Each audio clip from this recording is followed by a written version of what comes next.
পাঞ্চায়তী লোকচনলী অৰ্থাৎ good evening students. আজি আমি আমাৰ চিলেবাছৰ প্ৰথম চেপ্টাৰ অৰ্থাৎ ভাষা এটা লিখাৰ প্ৰথম যি শিকনি সেই শিকনিৰ প্ৰথম পৰ্যায় অৰ্থাৎ ব্যঞ্জন বৰ্ণ, সেই ব্যঞ্জন বৰ্ণবোৰ কেনেকৈনো লিখা হয় আৰু ব্যঞ্জন বৰ্ণ লিখাৰ যি প্ৰণালী সেই প্ৰণালীখিনিক শিকিম। টাই আহোম ভাষাৰ ব্যঞ্জন বৰ্ণসমূহক মে-টুৱলিক বুলি কোৱা হয় আৰু এই মে-টুৱলিক ২৪টা বৰ্ণৰ নিৰ্দিষ্ট ৰূপত প্ৰত্যেকৰে একোটা ৰূপ আছে আৰু এই বৰ্ণসমূহ লিখোঁতে নিৰ্দিষ্ট ৰূপত কিছুমান প্ৰণালী আছে। এই প্ৰণালীসমূহ আমি নীতি নিয়মেৰে লিখিলেহে বৰ্ণটো শুদ্ধকৈ লিখা হ'ব। আৰু আমাৰ টাই আহোম ভাষাৰ বৰ্ণকেইটা লিখাত এটা বৈশিষ্ট্য ৰূপত পৰিগণিত হৈছে এডাল আক। এডাল আকেৰে আমাৰ টাই আহোম বৰ্ণসমূহ আৰম্ভণি ঘটে। অৱশ্যে অন্যান্য টাই জনগোষ্ঠীয় লোকসকলৰ যি ব্যঞ্জন বৰ্ণ সেই ব্যঞ্জন বৰ্ণ ঘূৰণীয়াকৈহে আৰম্ভ হয় আৰু টাই আহোমৰ ব্যঞ্জন বৰ্ণসমূহ একোটা আকেৰে আৰম্ভ হয় আৰু প্ৰত্যেকটো বৰ্ণ আমি ছবিৰ দৰে আঁকিলে বৰ্ণটো ভুলকৈ লিখা হ'ব।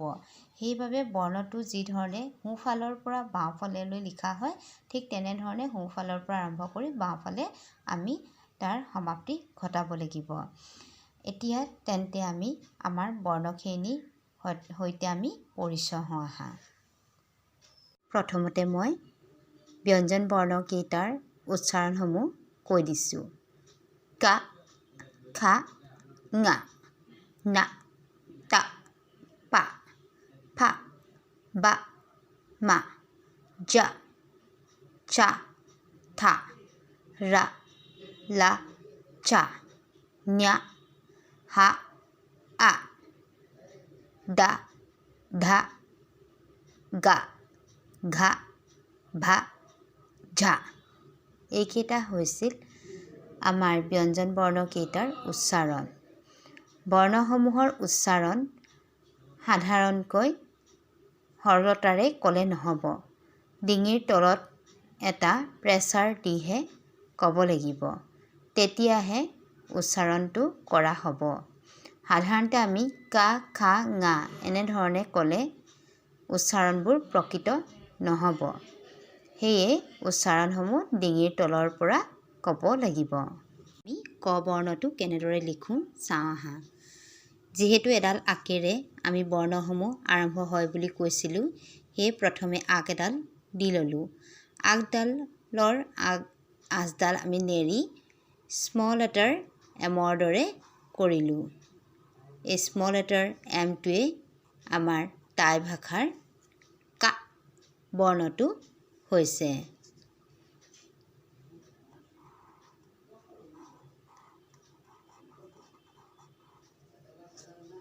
কা। আগডালৰ পৰা লাহেকৈ আমি স্মল লেটাৰ এমটোৰ দৰে গঢ় দিলোঁ। হ'ল এইটো কা। পাছৰ বৰ্ণটো হৈছে খা।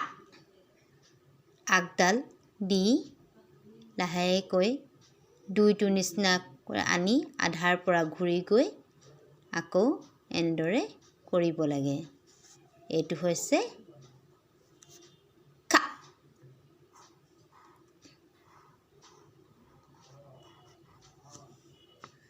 তাৰপিছত আহিব ঙা। আগডাল ধৰিয়ে আৰম্ভ কৰিব লাগিব এইদৰে।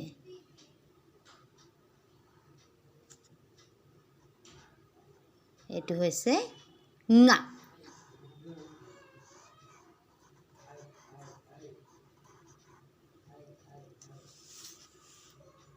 তাৰপিছত আহিব না।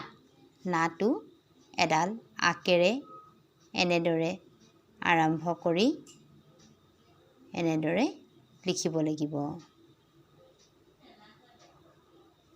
এইটো হৈছে না।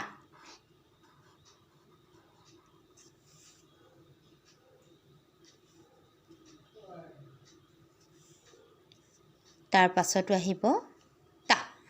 তাটো আগডাল প্ৰথমতে দি স্মল লেটাৰ এটো নিচিনা ঘূৰাব লাগে আকৌ হাতখন এৰিব নালাগে ওপৰলৈ এনেকৈ নি আকৌ তললৈ এনেকৈ আনিব লাগে এইটো হৈছে টা অৱশ্যে আমাৰ অসমীয়াত দন্ত্য ত মূৰ্ধন্য ত দুটা উচ্চাৰণ আছে টাই ভাষাত কিন্তু দন্ত্য ত আৰু মূৰ্ধন্য ত বুলি কোনো উচ্চাৰণ নাই ত এটাই তৰ পিছত আহিব পা পাটো ঠিক তেনেদৰে একেডাল আকত দিয়ে পেইনডাল নুঠোৱাকৈ আকৌ আমি শেষ কৰিব লাগিব এইটো হৈছে পা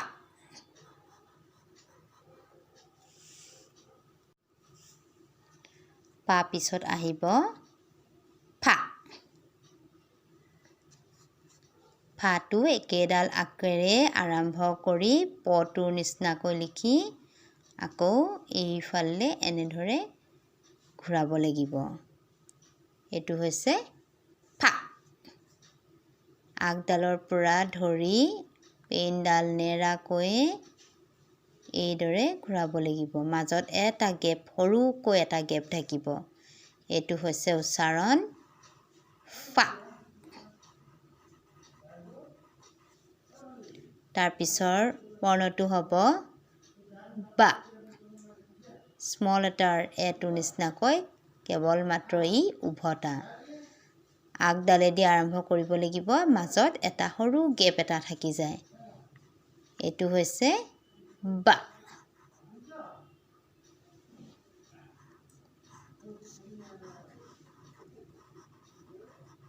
বা আৰু ৱা ইয়াৰ উচ্চাৰণ দুইটাই হ'ব তাৰ পিছৰ বৰ্ণটো হ'ব মা আগডালৰ পৰা আৰম্ভ কৰি পাটোৰ দৰে একেই কেৱল ইয়াৰ মাজত এডাল আঁচ বহে এইটো হৈছে মা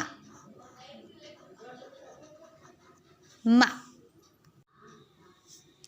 ইয়াৰ পাছৰ বৰ্ণটো হৈছে যা জাটো আগডালৰ পৰা আৰম্ভ কৰি স্মল লেটাৰ ডাব্লিউটোৰ দৰে লিখিব লাগিব এইটো হৈছে যা যা আগডালৰ পৰা আৰম্ভ কৰি কলমডাল নুঠোৱাকৈ একেৰাহে লিখিব লাগিব এইটো হৈছে যা তাৰ পিছৰটো হৈছে চা আগডালৰ পৰা আৰম্ভ কৰি এনেকৈ লিখি আকৌ ওপৰলৈ উঠি আকৌ স্মল লেটাৰ এটো নিচিনা কেৱল মাত্ৰ ই উভতা হৈছে চা চা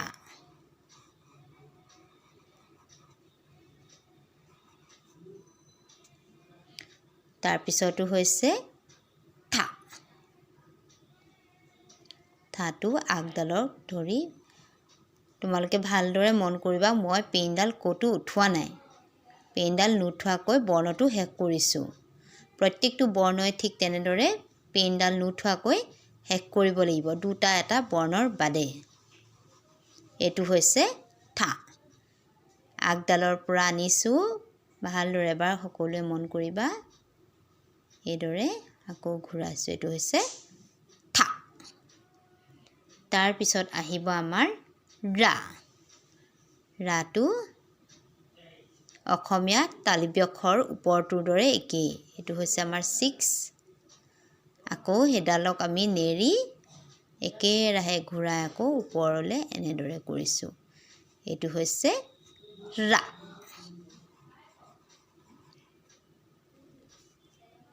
এইডাল আগডালৰ পৰা ধৰি একেৰাহে আমি এইদৰে এনেদৰে ঘূৰাইছোঁ এইটো হৈছে ৰা তাৰ পিছত আহিব লা লাটো আগডালৰ পৰা ধৰি একেৰাহে কৰি এইদৰে আমি এনেদৰে ঘূৰাইছোঁ এইটো হৈছে লা লা তাৰ পিছত আহিব পিছৰ বৰ্ণটো চা ডাব্লিউটোৰ দৰে প্ৰায় একেই এইটো চা ইয়াত কিন্তু টাই ভাষাত চ দুটা আছে চা আৰু চা ইয়াৰ পাছৰ বৰ্ণটো হৈছে ন্যা। ন্যা। ক'তো মই আগডাল এৰা নাই। এইটো হৈছে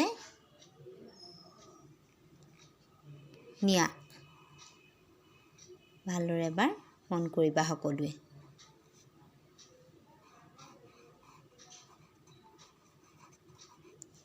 ন্যা। তাৰ পিছৰটো হৈছে হা। হাটো ন্যাৰ নিচিনা প্ৰায় একেই, কেৱল এই ওপৰৰ এডাল নাথাকে। এইটো হৈছে হা। তাৰ পিছৰটো হৈছে আ। আটো কাটোৰ দৰে প্ৰায় একেই। আগডাল চবতে ধৰিহে গোটেই বৰ্ণটো লিখা হৈছে। ভালদৰে এইটো কথা মন কৰিবা। আটো কাটোৰ দৰে একেই, কেৱল মাত্ৰ ওপৰত এই আগডাল দিয়া হৈছে। ই হৈছে আ। ইয়াৰ পিছৰ বৰ্ণটো হৈছে দা। দাটো এডাল আকেৰে এনেদৰে আৰম্ভ কৰি আমি 5টোৰ দৰে লিখিছোঁ। এইটো হৈছে দা। এই আগডালে এনেকৈ কৰি আমি একেৰাহে লিখিছোঁ। কেৱল এই বৰ্ণটো লিখোঁতে পেইনডাল মানে উঠাবলগীয়া হয়, আৰু দুটামান বৰ্ণ লিখোঁতে পেইনডাল উঠাবলগীয়া হয়। বাকী বৰ্ণবোৰ একেটা পাকতে শেষ হোৱা বৰ্ণ। তাৰ পিছৰটো হৈছে ধা। ধাটো ঠাটো আমি লিখিছিলোঁ যে আগত, সেই ঠাটোৰ প্ৰায় একেই। পেইনডাল নেৰাকৈ এনেদৰে ঘূৰাই থাকিব লাগিব। প্ৰথমতে এইফালৰ পৰা আনি ইয়াত সৰুকৈ গেপ এটা আছে, তাৰ পৰা ইয়াত আনিলোঁ। অনাৰ পিছত তললৈ আকৌ পেইনডাল লৈ গ'লোঁ। এইটো হৈছে ধা। ধা। তাৰ পিছৰটো হৈছে গা। গাটো একেবাৰে সহজ লিখিবলৈ, এইদৰে। এইটো হৈছে গা। তাৰ পিছৰটো আহিব ঘা। ঘাটো পাটোৰ দৰে একেই, তলত অকল এই আগডাল থাকিব। এইটো হৈছে ঘা। তাৰ পিছৰটো ভা। ভাটো লিখোঁতেও পেইনডাল এৰিবলগীয়া নহয়। ফা। ফাটোৰ দৰে প্ৰথমতে লিখি তাৰ পৰা তললৈ পেইনডাল এনেকৈ ঘূৰাব লাগিব। এইটো হৈছে ভা।